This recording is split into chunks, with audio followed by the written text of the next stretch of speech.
Hello, sheeple. Welcome to Common Filth Extra, episode 11. Thank you very much for your support. Wake up, sheeple. Open your eyes, sheeple.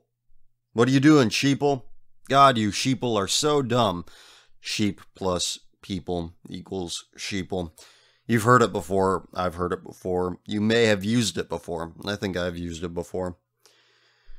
It's a thing that people like to say a lot, and it's something that I've been thinking about. Have you ever interacted with a sheep? I've seen them up close, but until recently I hadn't. A couple of months ago, I was at the zoo, and they had a section of farm animals. It was a pretty big section. They had goats, sheep, and some other stuff that I don't remember. The goats were the most social. The reason for this, at the front of the section where the wall is separating the spectators from the animals, the fence rather, not the wall, the fence. There are some vending machines that you put your quarter in, you twist it, and you get a handful of feed, and you can feed it to the animals. They're well conditioned. As soon as they hear the machine making its noise, you turn in the knob to put your quarter into the machine. They approach, and some of them they get up on their hind legs so that they can pop their head over the fence and have easier access to your handful of feed. So I had a few quarters. Why not? I'll feed the animals, and it was fun. I took video of the goat that was interested in what I had to offer, and eventually more animals came up to the front, came up to the fence, and other people were there feeding them as well. And after a couple of minutes, I noticed a sheep over in the back, not towards the front. And you could tell it wanted to come towards the fence. So I stuck my hand out, and it came over. And the goats, as soon as the sheep stuck its head through the fence to get some of the feed that I had, a couple of goats, they decided to dive in and steal some of it. So I wanted to feed this sheep because I was struck by how gentle and timid it was. And as I've said before, you can tell a lot about something by how they treat those beneath them. Most of the goats at this section of the zoo were bigger than the sheep. So the sheep was not the alpha of the exhibit. And the goats were not really treating the sheep very well. They weren't letting it get access to the hands of the people that were there that had feed in their hands. But eventually I got to feed it. Regardless, this is what a sheep is. It's very gentle, very passive, and if it does something wrong, it doesn't know what it's doing. It doesn't mean any malice. So calling people sheeple, it's a very mean thing to do, and not in a good way. You're not making any point. I don't want to say abusive, but it's just not a good thing to do. It shows an ugly heart. Those who say, "Wake up, sheeple, you're a sheeple," they have a very ugly heart, and I am guilty of this ugly-heartedness myself. It is true that most people, if not most, a large number of people, display sheep-like tendencies. But once you realize what a sheep is, you have to feel a tenderness towards them if you're of a good heart. The Bible uses a lot of imagery of sheep and shepherds, and for good reason. Many of the first people who received Christ's messages during Christ's time were shepherds. How could you hate a sheep if you actually look one in the eyes and observe how it behaves? It would require a very, very, very dark heart to harbor any ill will towards such an innocuous creature. They need guidance. They need to be cared for. And you do it out of tenderness, out of kindness. One goes astray, lead it back. It's time for them to be sheared, well, shear them. I saw some dipshit on Facebook. I've told this story before, but it bears repeating. There's a video of a guy shaving a sheep, and he was being real, or shearing a sheep rather. He's being rough with it. real rough with it. And then people are like, oh my God, this is so abusive. The problem with viewing that as cruelty is that you're assuming the sheep knows what's best for itself. If you don't shear your sheep, its skin will rot, and it will eventually die a very painful death if it goes unsheared. I've also read that if you do not shear a sheep regularly, maggots can get in and eat it alive. That's cruelty. But you're complaining to this guy because he needs to manhandle this sheep so that what needs to be done gets done. The sheep doesn't know what's going to happen to it. It's like, this sucks, I don't want to do this. Go away, let me go. Of course. It doesn't realize what malady will befall it. Now, this is not to say that cruelty doesn't happen. I'm not making that argument. I'm sure it does. But in this specific case, this guy who was shearing the sheep was not mutilating it, not causing any bloody mess, not tearing into its flesh, none of that. So you gotta do what needs to be done in order to protect your flock. Keeping wolves out, shearing it regularly, finding water, and so on. And most people are the same way. They need proper guidance because they don't know what the hell they're doing. And it's up to us to guide them. With kindness, for the right reasons. Out of the goodness of our heart, not, wake up, sheeple. Sheeple. Friggin' sheeple. Stupid sheeple. It's a terrible way to view sheep. It's a terrible way to view people.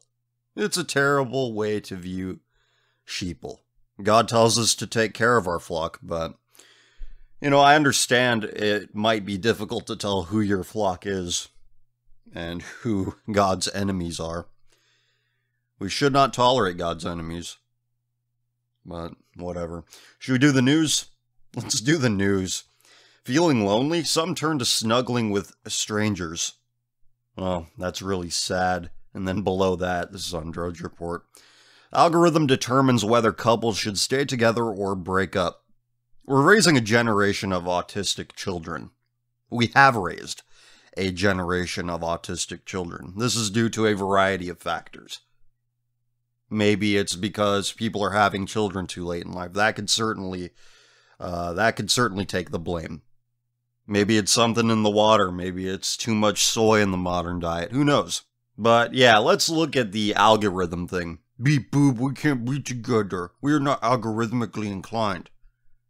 I am a man and you are a woman and we are not compatible. This algorithm says that I'm more compatible with this woman with a penis. Beep boop, therefore we break up. My autism is related, whatever. This is from mlive.com by the Associated Press.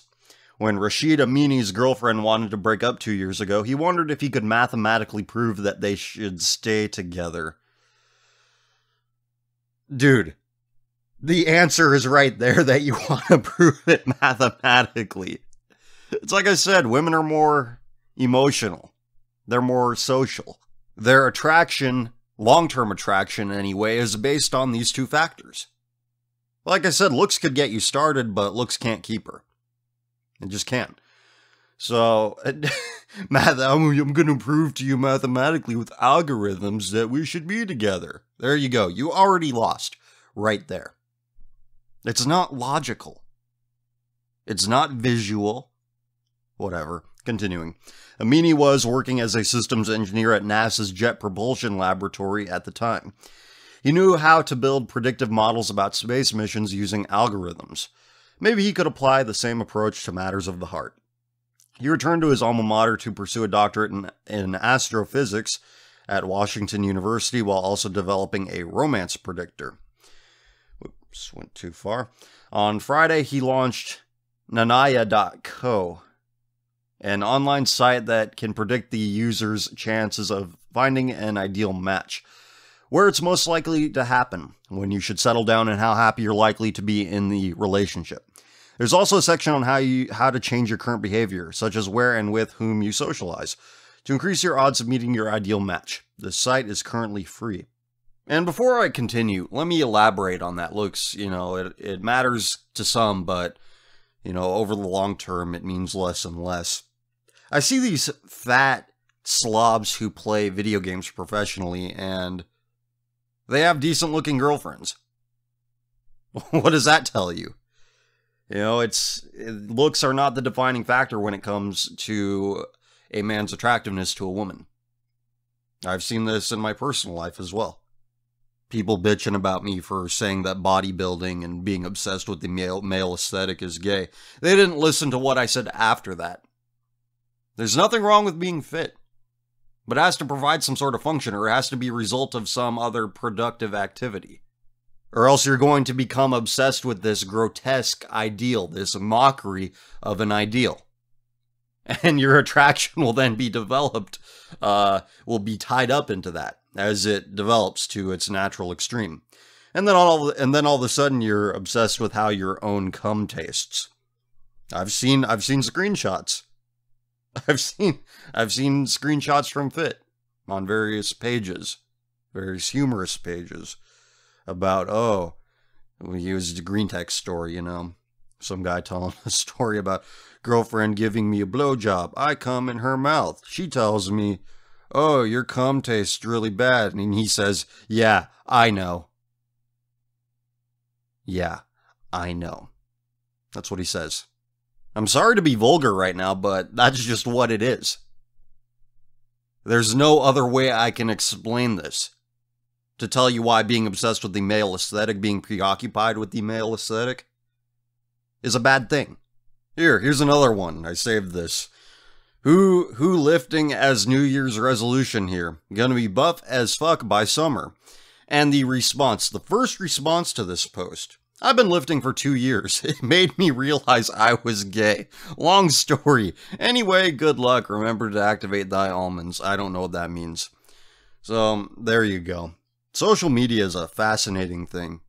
And I don't think I would be able to do what I do if it weren't for the advent of social media.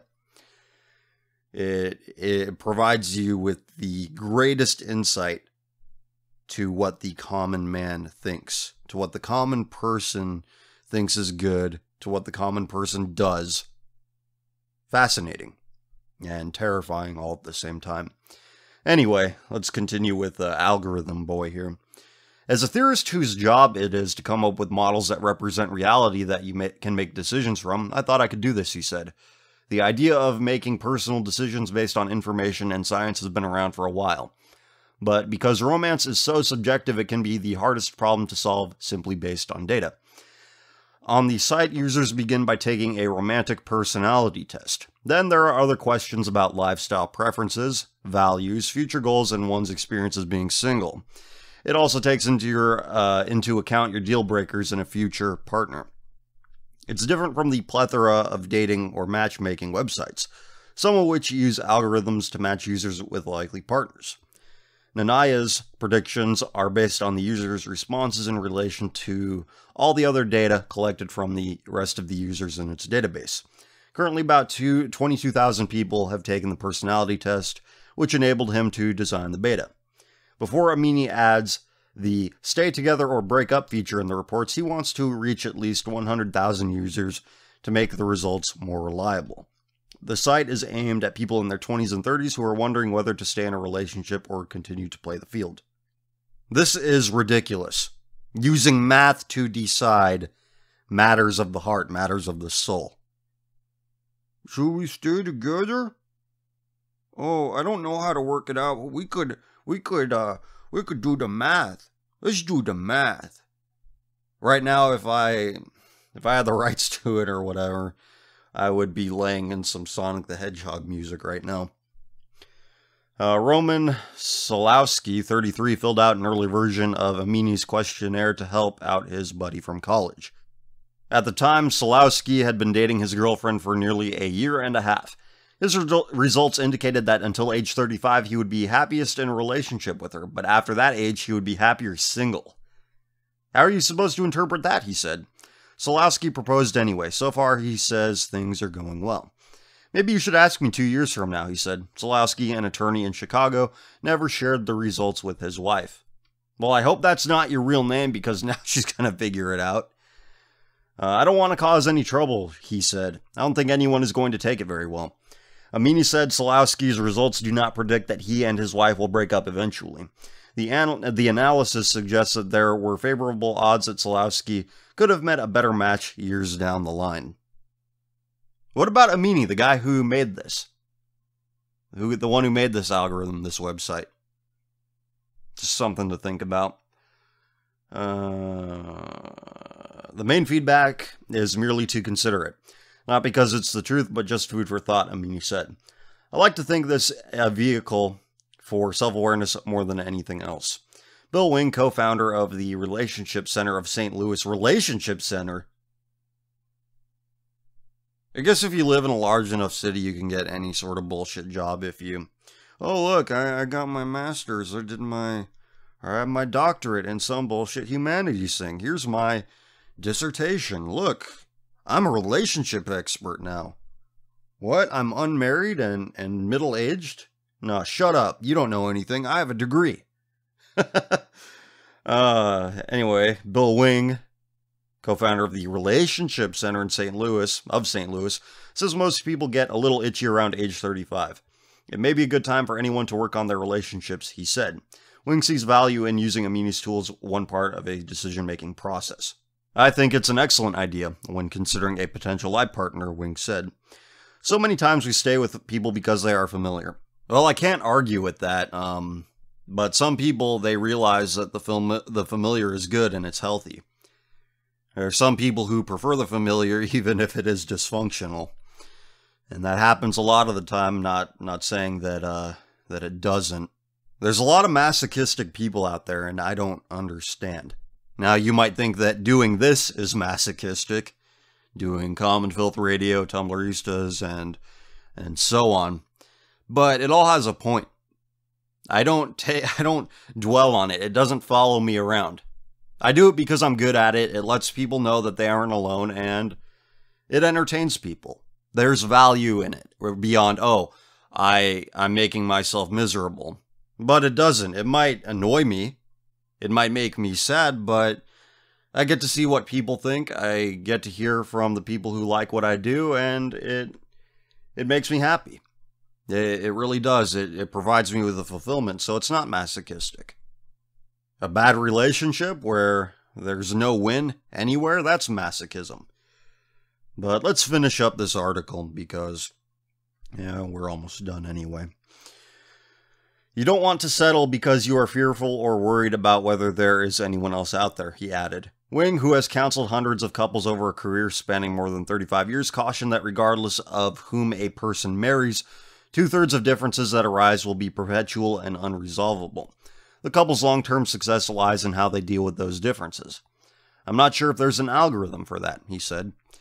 As far as Amini's relationship that inspired the site, it ended regardless of what the math advised. Didn't I call it right at the beginning? Don't be a spurg. It's not that difficult to figure out.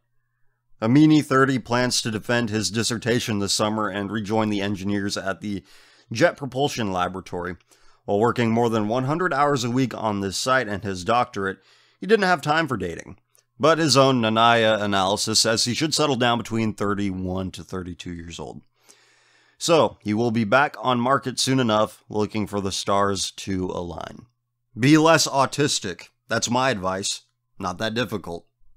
I don't know, maybe it is difficult for some people to connect with others. I get it. Human relationships are a complicated, messy thing, and a lot of people are afraid of that. But it's not that big of a deal. Don't think you can solve the problems of the human condition with a math problem. It can't be. And now we'll go to StarTribune.com. This was the cuddling with strangers thing. Probably sounded a lot more interesting to a lot of you. Feeling lonely? Some Minnesotans... Oh, of course it's the fucking Midwest. American Nordic pussies. Some Minnesotans turn to snuggling with strangers snuggling with strangers. Feeling a need for physical contact, Minnesotans are cuddling up with strangers, by Amy Blanchett, Star Tribune. Oh boy. And they have a picture of a balding man cuddled up with two middle-aged women, it appears. Oh boy. One of them's in a onesie, one of the women. Wonderful.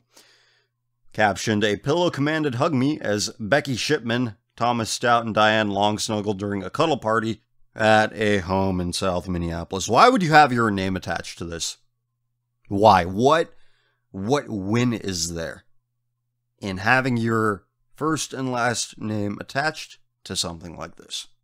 Look, everyone, I'm a developmentally stunted faggot.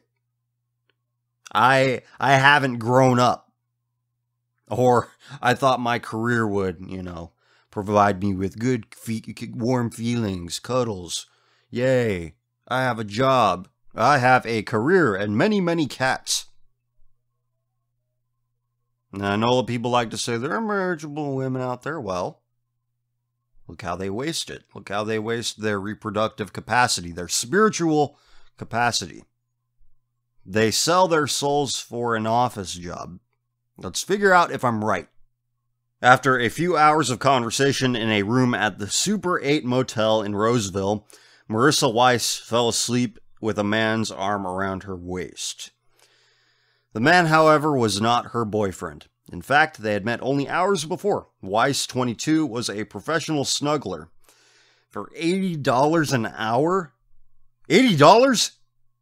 She would cuddle, comfort, and caress for a fee. This is only something that can exist when you have too much free time and too much disposable income. There's no undertone or hidden message, said the college student from River Falls, Wisconsin, who quit the side gig in January to focus on classes. Oh, I gotta focus on school. This cuddling job is way too hard. It's just platonic cuddling. Can you even call it platonic? No, you're a cuddle whore. A literal cuddle whore. Great. Now everybody's going to be repeating that over and over again. Not that I mind it, but oh man, the things that create themselves, the things that modernity creates. It's cancerous. It is cancerous. The clothes may stay on, but the cuddle movement is taking off in the Twin Cities area. The Midwest is the... Never mind, I can go on about it, but I got family there. I'll hold back for now. Interest in non-sexual touching is accelerating with newer online companionship services and cuddle apps that make it easier to get a cuddle fix. Then there's the cuddle party, where once a month a few dozen pajama-clad people gather in a South Minneapolis living room for a cuddle workshop of sorts. Now, people tell me, oh, Europe's having all these problems because of open borders. Which is true, but only to a certain extent. You see, people will only cross your border if you have a culture that is welcoming to some extent to outsiders. If people were hostile, if the culture was hostile towards outsiders, whether the borders were open literally or not, you wouldn't feel the effects of it. Your potential invaders would say to themselves, I don't want to go there. It's cold and the people are really, really fucking mean. You gotta defend your flock. You have to defend your flock unless, of course, there are no shepherds, which in Europe and many parts of America, there are no shepherds. They're focused on fag marriage. They're focused on transgenderism. They're focused on being adult babies. They're focused on cuddle parties. They are focused on their own pathology and rationalizing it as something virtuous, when really they are indulging in their own weakness. A weak people are very easy to invade. And the Twin Cities area, from what I hear, is overrun with Somalians. And look, I get it. Lax immigration policies, open borders. Kind of like Algorithm Boy there, completely missing the point of what I'm saying. You think Somalians would want to live there if the people were hostile? No, they are ripe for invasion. They are ripe for a good mudicking. This is why they choose these places. Pushovers. Where'd I leave off? While cozying up to a stranger might sound weird and paying for it might even sound fishy, cuddle proponents say its benefits are vast. Cuddling releases oxytocin, the love hormone, which can ward off depression and loneliness, reduce pain, and even lower blood pressure, according to research. The argument for human touch is particularly poignant in our culture now because we don't go shake hands and sit with people as often as we used to, said Chandler Yorkall, integrative medicine practitioner at Abbott Northwestern Hospital in Minneapolis. Research bears out that touch is as important as food. Medicine doesn't have everything we need, so we can also benefit from things that touch into our primal human needs, such as touch. Spooner, the Tinder of snuggling apps. This is why you don't place your faith in man. This is why you don't place your faith in man. Would Jesus say, I really need to be cuddled right now. I need cuddles. I want to pay for cuddles because I'm a socially retarded piece of shit. Christ would never do that. And you say that Christianity breeds weakness. Fuck you. These people are godless. Northern Europeans are godless people. That's why they need to work at it, or else they'll become frequenters of cuddle parties.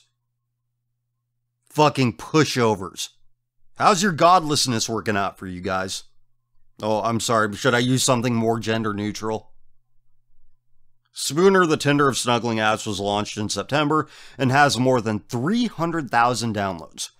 The location-based application allows users to find people nearby who also want to cuddle. A recent search within 20 miles of Minneapolis turned up 96 users. In Portland, cuddle enthusiasts gathered last Valentine's Day. Oh, another Whitopia. Great. For CuddleCon, a cuddling convention. National car service Uber is getting in on the snuggle phenomenon too, by delivering kittens to people in cities, including Minneapolis, for 15-minute snuggle. In Virginia, a goat cheese farm was inundated with responses to its request for volunteers to snuggle baby goats. Infants. You are all infants. You know the diaper love video I just did for Tumblrista's episode 50? That spirit is everywhere. Maybe not everybody's wearing adult diapers and talking with intentional speech impediments. But that spirit, what leads to that? You're seeing it right here. CuddleCon? Cozying up to a furry animal is a no-brainer, but spooning a stranger? It totally makes sense to me, Yorkall said. It makes you feel better. It's a fix in a weird way. Oh, so he's talking about it like it's a drug and he's a drug addict. Great. That's what we all need.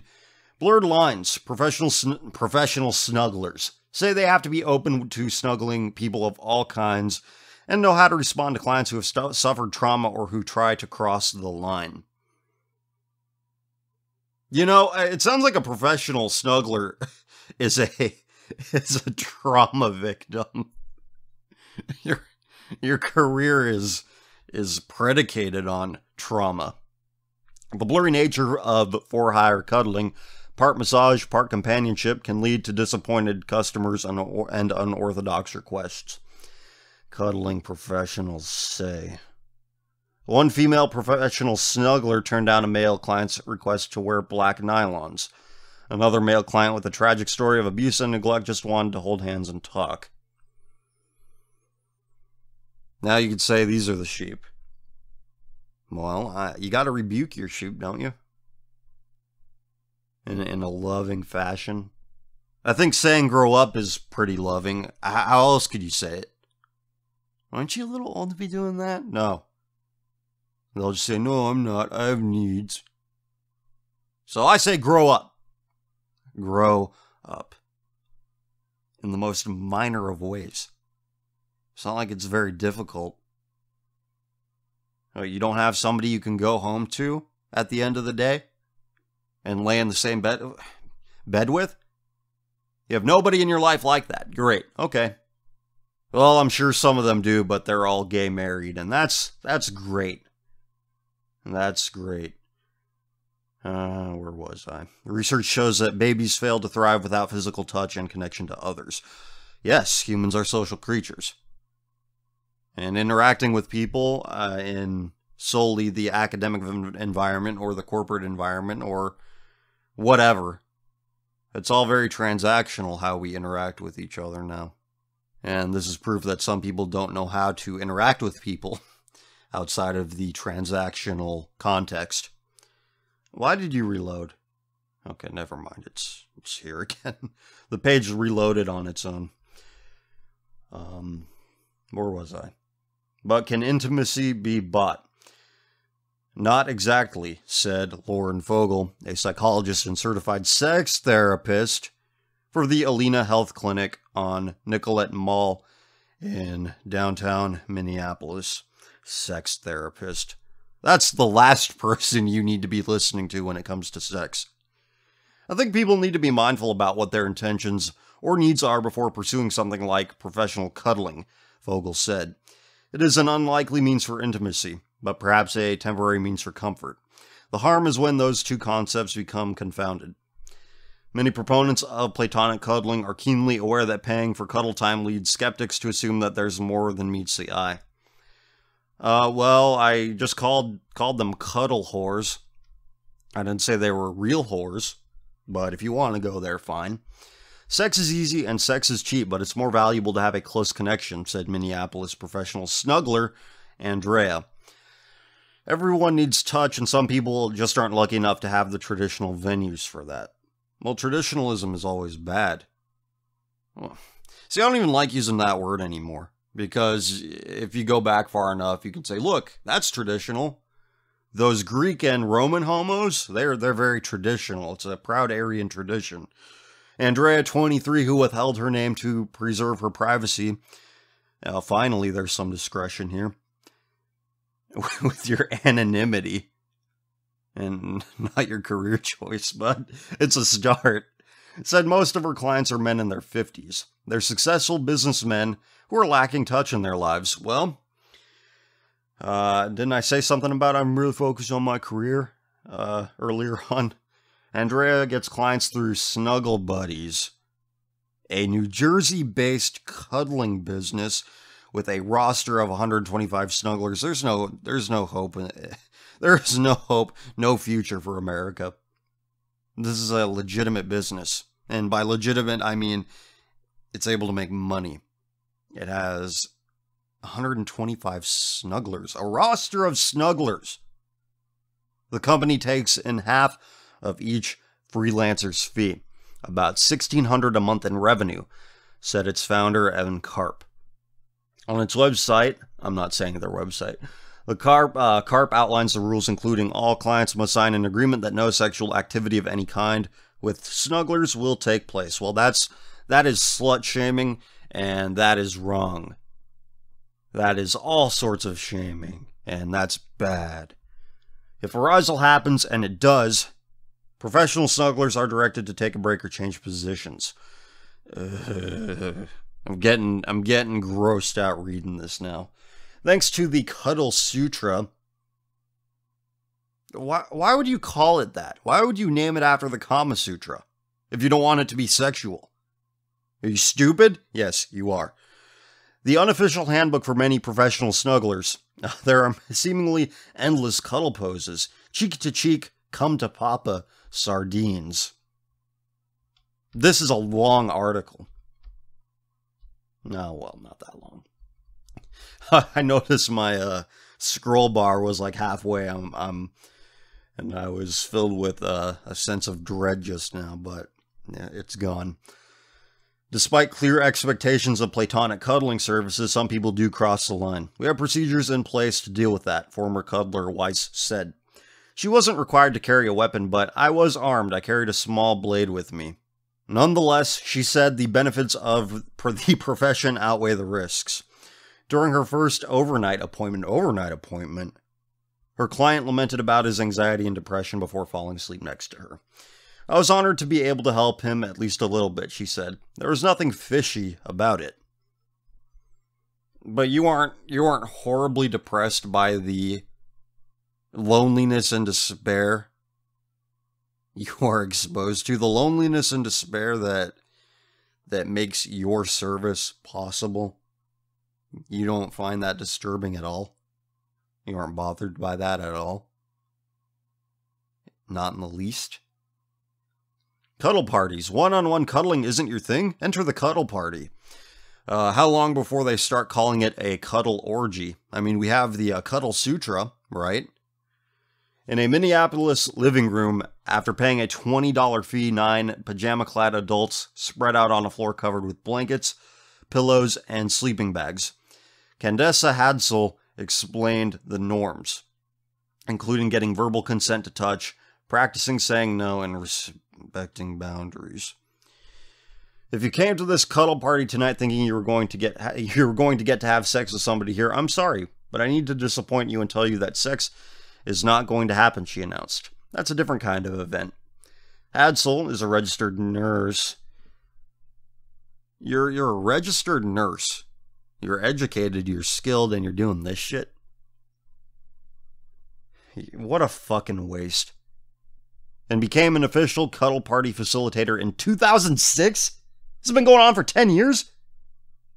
It's worse than I expected. Cuddle Party is a national organization that requires a workshop to begin the party so participants are clear that it's a non-sexual event. A national organization. Is this like a city thing? Like a major metro area thing? Living like rats in a cage. Cages on top of cages on top of cages. You live like a fucking lab rat. So it must be a metropolitan thing. You freak out and join Cuddle Party. A national organization. My goal is to teach people that cuddling doesn't have to be a sexual activity, Hadsel said. In our culture, you say cuddling and people think you're having an orgy. Well, thanks to this article, when I hear cuddling, I now think somebody's paying $80 an hour to hold hands with someone. Amid a mix of strangers and some friends from past cuddle parties, the mood was light and filled with laughter as each person shared why he or she was at the party. Our society is so deprived of touch. Whose fault is that? Is it you, the retard? Who has no capability of prioritizing? Nah, it couldn't be you. So deprived of touch, Thomas Stott said. This idea that the World Wide Web connects us all, it has separated us all because we don't see each other and talk to each other and touch each other. Again, whose fault is that? It's a tool. What did I tell you about people being extreme creatures? They take these imperfect creations. They place it on an altar. They bow before it. This is why God said, "You shall have no other gods before me." And this isn't even the most depraved thing I've ever covered. You know that, but the point remains the same. People are very extreme. The ship will run aground. Whatever sees they're sailing. We'll finish the article. Amid a mix of strangers and some friends from past cuddle parties, the mood was light and filled with laughter as each person shared why he or she was at the party. Oh, isn't it great? My life is a fucking mess. And I'm at this cuddle party. Isn't it great? We're all together. Dysfunction begets dysfunction. Oh boy. And I just read something out of order or I repeated myself. I can't tell. Whatever. I found it on Meetup. Zan Butler said. Oh, okay, I get it. That's her nickname. Zan. You can find just about anything on meetup.com. Well, that gives me an idea. At my first cuddle party, there were 6 or 7 of us spooning, said Renee Nettie, Peter Schick, rather. The oxytocin high can last a good couple of days. It's a good feeling. Oh my god. They're a bunch of drug addicts. And they're addicted to something else prior to that. This is absurd. As the group toppled into a puppy pile, the conversations varied. Children, grandchildren, careers. I'm so proud of my mom and dad that go to cuddle parties. So proud of Grandma. She goes to a cuddle party.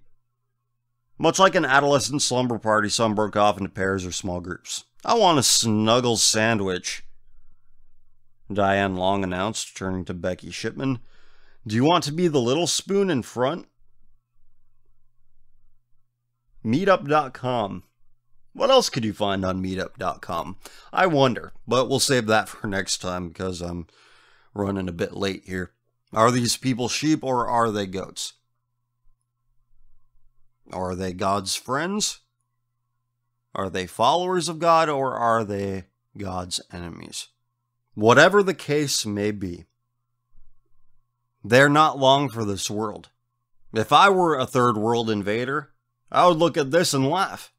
It's ours, I would think. This belongs to us because they don't want it. They're too busy going to cuddle parties. So, with all that being said, farewell to you, the listener. Thank you, as always, for being my listener. It's very much appreciated. And farewell to this failure fucking civilization.